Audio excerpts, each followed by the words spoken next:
Hi everyone, welcome back to Blue Waves podcast. Today I'm here with Bertrand. Hey! And Bernardo. Hello. Today we are talking about Smells Like Team Spirit.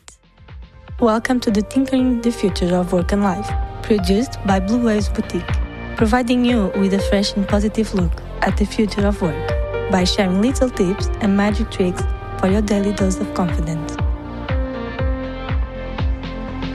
Today I heard something. Today I saw something. Today I've tried something. Together we have learned.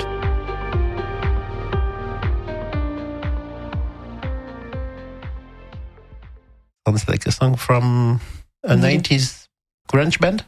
Yeah, Nirvana. Do you know them? I think I do. I was there and I was listening to Smell Like Teen Spirit when I was a teenager. But what does it have to do with Smell Like Teen Spirit? Team Spirit? Team Spirit is something different, right? Yes, but today we focus only on work. As a team. Work as a team, does it exist in 2024? I have the feeling it disappeared a little bit, sadly. Yeah, a little bit, sadly, yes, like you said. But I mean, why do we care? Because we work as a team, right? Yes, we do. So we are fine. It was not always easy. And it's not about us. No, first that, yes. Second, yes, not easy. So what do you want to talk about? About a grunge song from Nirvana? It's not about music. We can talk about music if you want. We can even play music to the audience. I think maybe some people would leave the podcast because they expect that we deliver insights and some good tips about work and the environment of work but we can talk about music if you want. No, maybe we stick about what we know. Yes, we know more about teams than music. At least I understand more teams than music. Okay, so maybe we can start by talking why people see teams as a responsibility, not a support. In my vision, in 2024, working as a team is seen as mandatory for companies. Working with people you don't like, people you don't know. You have to work together, complement each other. Seems like a hassle. Yeah, maybe it seems like a hassle, but when companies define teams, they define departments, they build an organigram, they build a hierarchy structure. But the first thing they do, because it still exists in company, is individual objective for people. And it's very rare to see a company with real team objectives that are more important than individual objective. So in that sense, it's very difficult, in my opinion, for a company to see a team as a support because they don't even see the team as such. They see responsibilities. We talk a lot about OKRs. OKRs are for teams, indeed, and individuals as well if you want, but it's for the company, for the team, and to align team's objectives with the objective of the company. Sadly, what we observe nowadays is that companies put objectives on a project, on an initiative, and these objectives go over team's objective. If you ask a company, what is the objective of your team? They will describe you more or less a role, more or less a mission, but not the goal of the team. And in that sense, it may be difficult for a company to see a team as a support. Just my opinion, of course. I can agree, but... You cannot if you don't want. No, but I do agree. But I think people should not a team in the company, but a team for your own. You know, there are people that they're there to support you. They have the same mission, like you said, as you. So it's like friends, but in work, more or less, you know. You mean colleagues? Yes. So they have coffee together. If they smoke, that they shouldn't do because it's not healthy. But in any way, if they smoke, they share the cigarette breaks, they share the lunch, they share some joke. But when it comes to being a team, accomplishing something together as a team and putting collaborative effort in doing something, it is missing. Whose fault? In my opinion, to be very honest, is the structure of the company and the company culture that motivates people to play as individuals and forgets about the team. Because when a company is creating objective for initiatives, is creating a vision, is creating then from the HR objective for individuals, when a manager set individual objective in a team before setting objectives for the team, how do you want people by themselves alone to have a team spirit and think as a team. It's very challenging and very difficult for them because everything around them is made to foster behavior as an individual and not as a team. I don't agree with that. Well, if you really thought about that, you always were a team, okay? You have to do the work together in the high school, in college, everything. In the moment you enter to a company, see whatever, you are design or you are post. You are supposed to know how to work as a team, even with people you don't know or you never met. We are built from a young age to know how to work with others. So when you go to a company, there's a high expectation for you to know how to work with others together, even when you don't have the right support or the guidance that you want. There you have to teach me, because I remember being naturally a team in the primary school. In the recreation, playing with friends and teammates, and we were playing together, playing the game together. This is the only part of my school years where I see something as a team. Well, you were unlucky then. Sorry to tell you. But it's supposed, when people have the first job or enter to a company or everything, you are supposed to already know how to work in the team. It's true, the job is different. You don't have the same responsibilities in the high school or college. That's true. But you have the main point to work as a team, like respect the others, for example. Okay, maybe there's a difference between countries in education. Maybe in Germany, I know, for example, that they do a lot of team activities, and team activities are fostered at school. But most traditional education, if we take Europe, is not meant for teamwork. And if you take, for example, scientific studies anywhere in the world, teamwork is a very little part of your studies. Most of the stuff is alone. It's solo work. It's true. Most of the work you do, it's alone, yes. But that's why I'm reinforcing the idea of a team. Because you have the same mission as your colleagues or co-workers, as you want them to call. So, well, you have the same objective in the end. So I think finally we are agree. Because you say you have the same mission as your colleague and as your teammates. Problem is in the company you don't. Because let's say you have a product manager. The product manager doesn't share the product with the team. He shares a backlog, and the backlog is owner of the backlog. For example, a team is building a digital product. They are only developers, not tester. And company fails for over 20 years to create this kind of team, which is supposed to do. If you look at the modern methods of organization in a company, they foster a shared goal around the product and doing something together. Still, the company is structured in silos. Marketing is marketing. They don't give a shit about what you do for a project and how you conceive your product. Technique is technique, and they don't give a shit how you build your product and what your client thinks. And that's why maybe we still don't have solid teams in company. I think based on what you said, I don't think that's the fault of the team. It's the company that doesn't provide them a leader. Exactly. That's what I was trying to put. Maybe people would work as a team if you would help them to do so, or even just allow them to do so. But when you have a meeting, for example, and you are the guy who is testing the product you are building, you're not allowed to give your point of view on what the product should do or how it should work. How do you want to foster a team spirit? That's when they enter the breaks, the coffee, the smoke, everything. Not smoke is not good. But that's why no, but it exists for any reason. And you can have, at that time, you can take advantage of that time to talk to your colleagues or co-workers, because it's different. And you can say, you can talk to them, and you can try to build a team spirit. For example, if the company doesn't give you the support you need for creating a team, think about it. You already have a team, so you should work with them. I agree. Thank you. That's good. Wait. It's not that easy. Yeah. You will not escape. I totally agree with you. In a company, you have social moment that can compensate the poor way of working of the company or the weak support of the company. What do you do now when most of the team are half remote or hybrid, or call it whatever you want? And exactly what we removed is this natural, spontaneous, occasional, not planned social moments where you can meet the colleagues that you don't know to share coffee. You see someone in the corridor or meet someone in the office and can have this kind of small talk conversation that totally disappear when you work remote if you don't put extra effort rebuilding it. Not really. Okay, if you already are in the company for years, you already managed to create a little bit of relationship. If you enter now in the company and you have only remote work, I doubt it, but if you only had remote work, you can create that moment as well. Because you always have to talk with someone because you need help or this or the other one. And for sure, like humans, we are, you will talk about something else.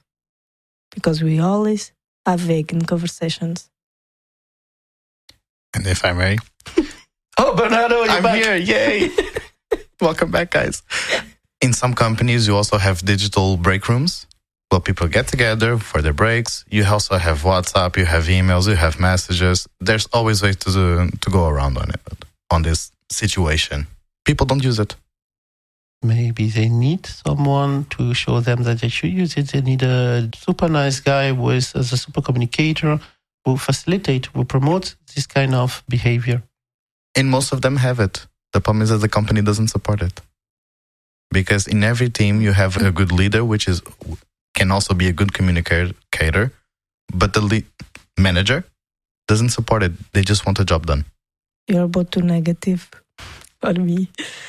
Okay, the company doesn't support it, yes, but you are an individual. Mm-hmm. You can talk. So why don't you do it? Why don't I do it? Fear of repercussion? In the example of Bertrand, in the digital, if you have to call someone because you need help, because no one answered to your question or something like that, you can start a conversation from there. Of course, I'm not talking, you only talk about small things, not that. Of course. Well, you get to the point of what you need, of course, but you have to create a relationship with that person as well. In the digital world, it's more easy, like you said, to not have the repercussions from the manager. In the office, you can have also that, the break. In the smoke breaks, don't smoke. Yeah, for sure. Actually, I didn't want to be negative. I just want to spot that everything we need to create a social interaction, being physical space, being digital space, everything exists. Just in the physical space, we had hundreds of years to get used to the behavior and to perfectly know what is the behavior. You know that when you enter a company, even if you are a junior, even if it's your first job, you know that the coffee machine exists.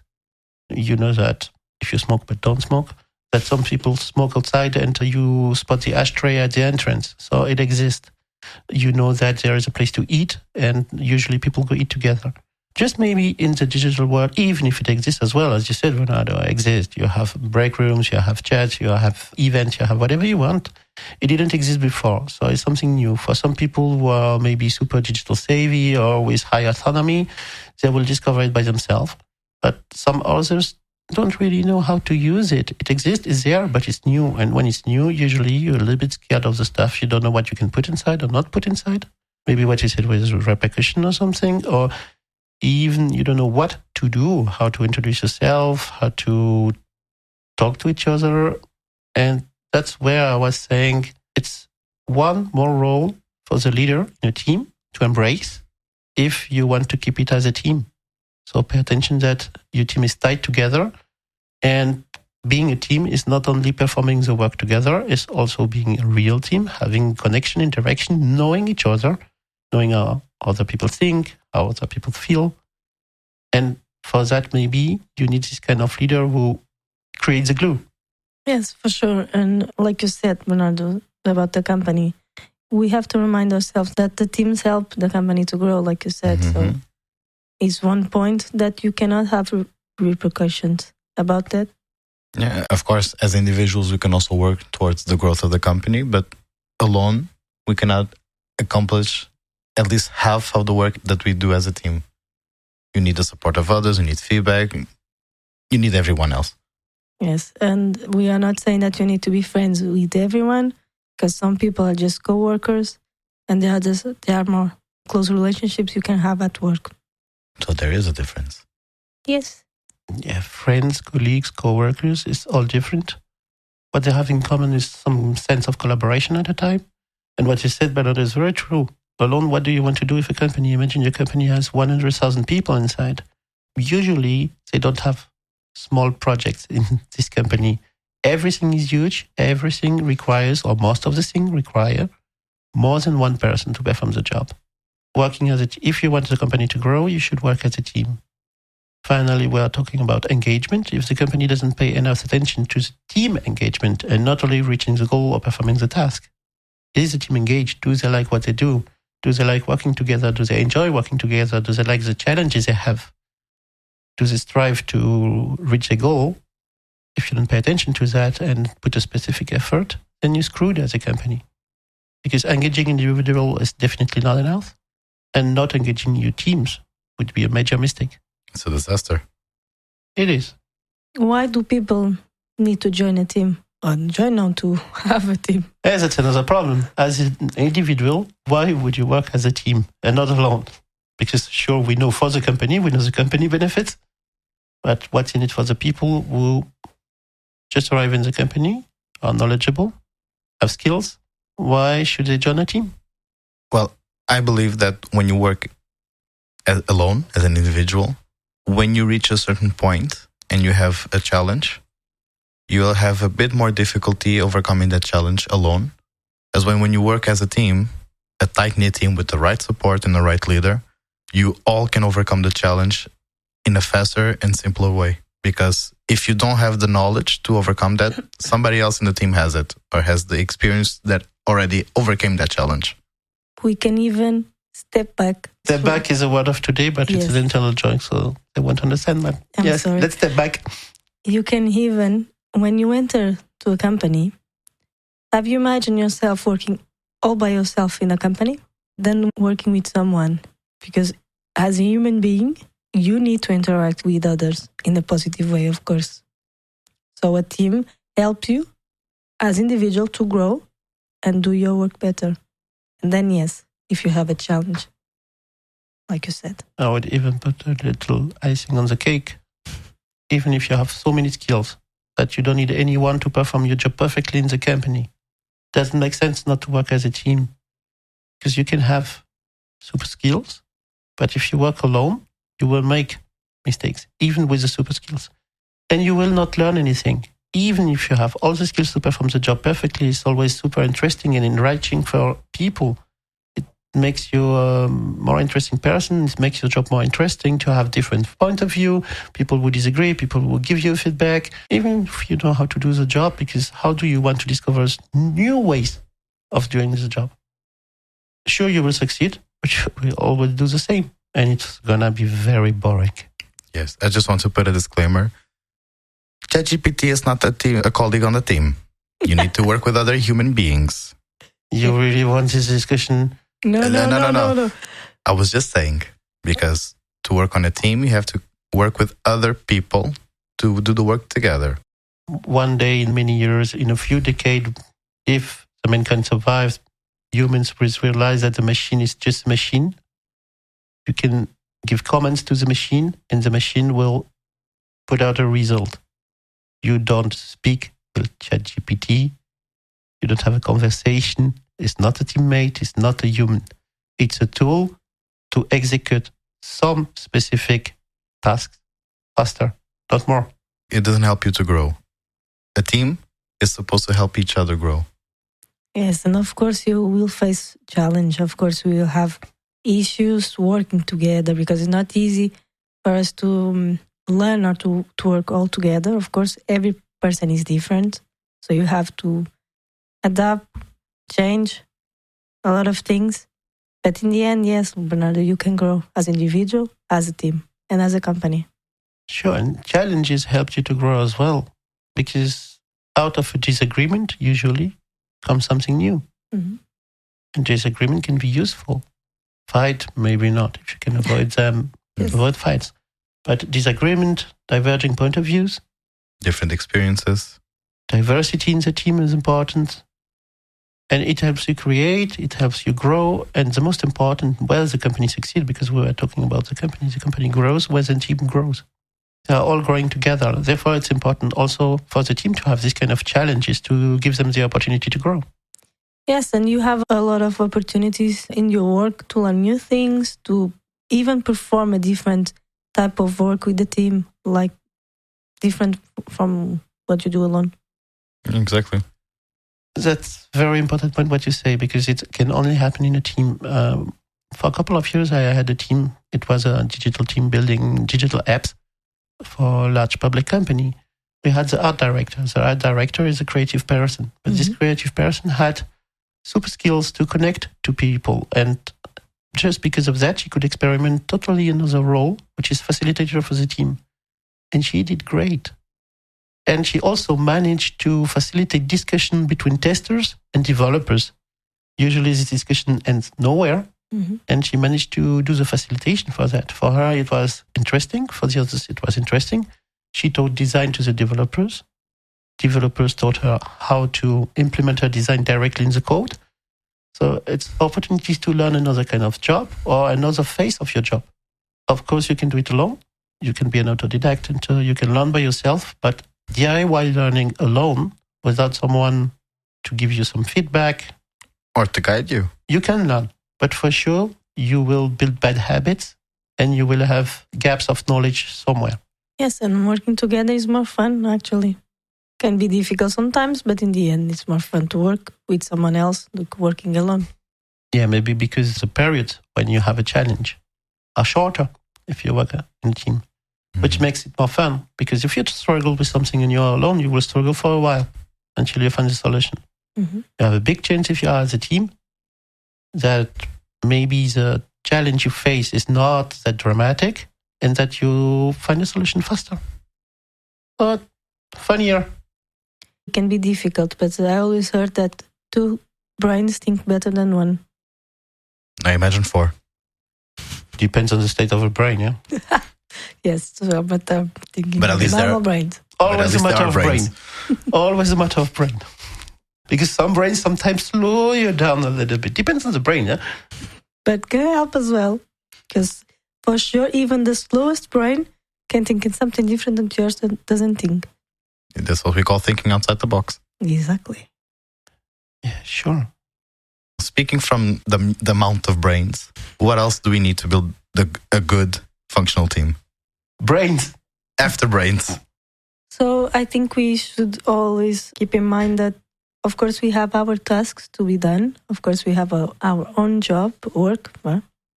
But don't forget to work together in your team. Don't forget to what you can do together, who can improve together, do it. Yeah, the purpose is more important than the task. Exactly. And finally, the task can be for you alone, but the purpose is usually the team's purpose. So you need a purpose.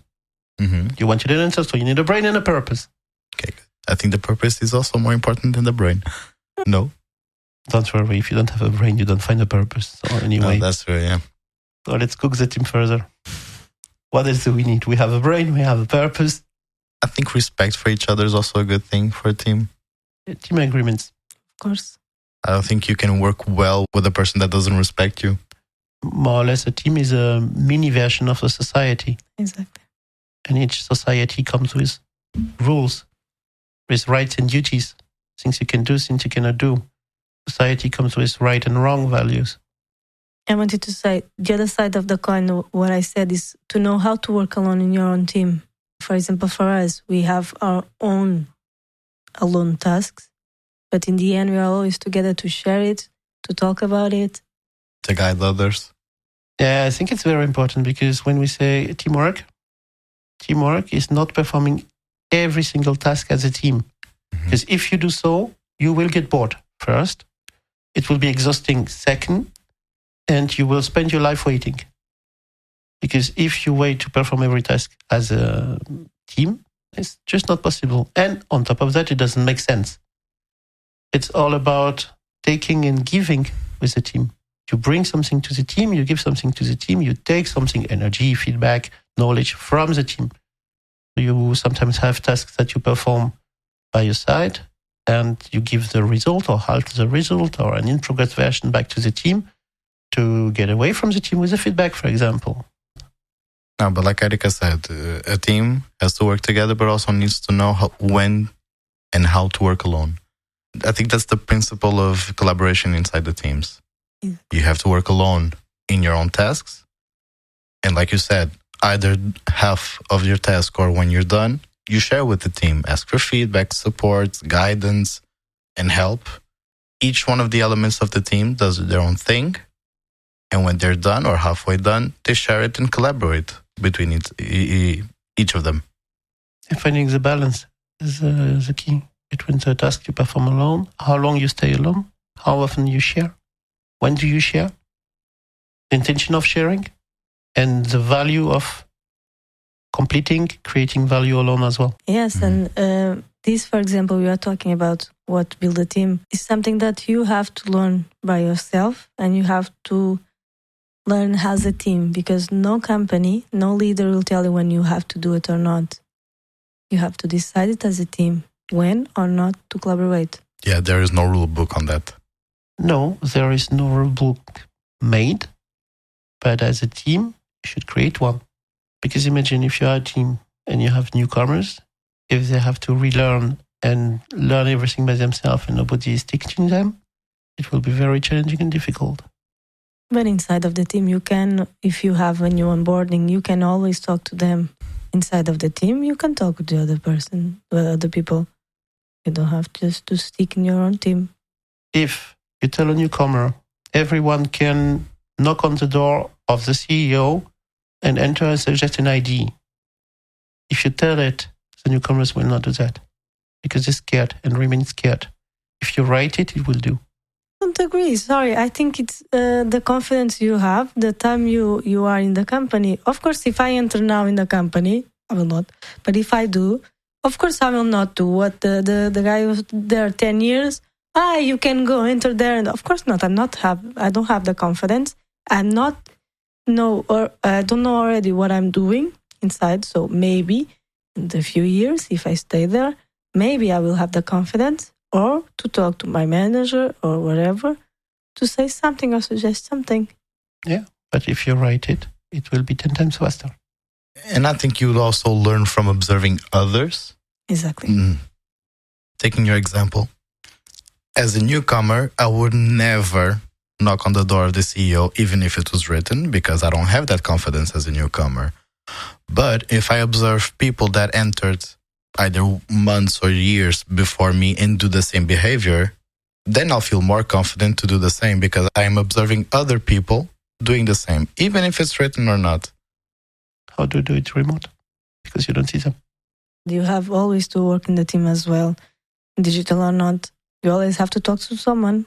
Yes, but you don't see them doing that, for example. Because when they do that, they are alone. Yes. Let's say the office is physical. You see them going to the door of the CEO. So you see that a lot of people enter the office of the CEO. Even if in remote and with remote team, you have great communication with your team, you know the team members who go to the CEO, but you don't see the rest of the company. Physically, you would see. So it would grow the confidence faster. I don't know. Even if you don't see, people talk. People will always talk in companies. If you are in the team will talk. You're not excluded for the company, so you already know something. And I believe it's more easy to have confidence in digital to physical. Because in digital, they don't see your face. And you don't see anyone else, yeah? Yes. You don't see the instant reaction. Maybe you will be more reluctant to knock on the door. But as soon as you will be in the room, you will have more confidence in digital than physical. Exactly. For sure. So anyway, nothing is better than the others. Both have advantages, challenges, but maybe we should wrap up this episode because we have a lot of things to share with our audience and a lot of work for them, actually, because if we start with the first one is the team is there to help the company to grow. When the team grows, the company grows. But if you want the team to grow, you should put dedicated, specific effort to support your team and make it grow. And not only put everything objectives, goals on the initiative and what you accomplish, but put your teams first. What's the first one we said, if I remember well? I think the second one, and this is very important for the companies to understand, is that a good team is built and grown. It doesn't just magically fall from the sky. You need the right support. You need a good leader that sticks with the team, both in the good and the bad moments, and helps them overcome either the challenges or any difficulties and helps them grow. I wanted to add that even if it's difficult, seeing a team or think about a team like your friends. For example, if you want to plan something with your friends, it's always chaotic because nobody can, the schedule is different, everything. The team is more or less the same. Okay? So even if you're not together, you can work with one and do asynchronous work with the others. I'm not saying that you should have the closest relationship with your colleagues, but you can make that parallel, so it's more easy for you. When you build your team, continue to invest in your collaboration. And the way you collaborate, and still there are a lot of things that are not written anywhere, and there is no book or reference, particularly by now where the word configuration at work changed a little bit over the past years. So you have to create it, and you have to pay attention to it to make it work. So does it sound like a closing? Yes. Also seems like many people will have a lot of work.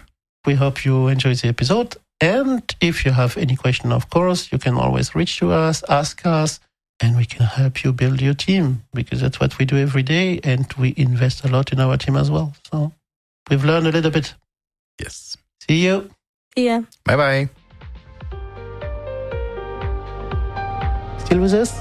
We hope you enjoyed the episode and learned something valuable. We would love to hear from you and continue the discussion on Instagram at Blue Waves Boutique. You will find the link in the description. It was Tinkering the Future of Work and Life with Érica, Bernardo, and Bertrand. See you next week for new amazing stories.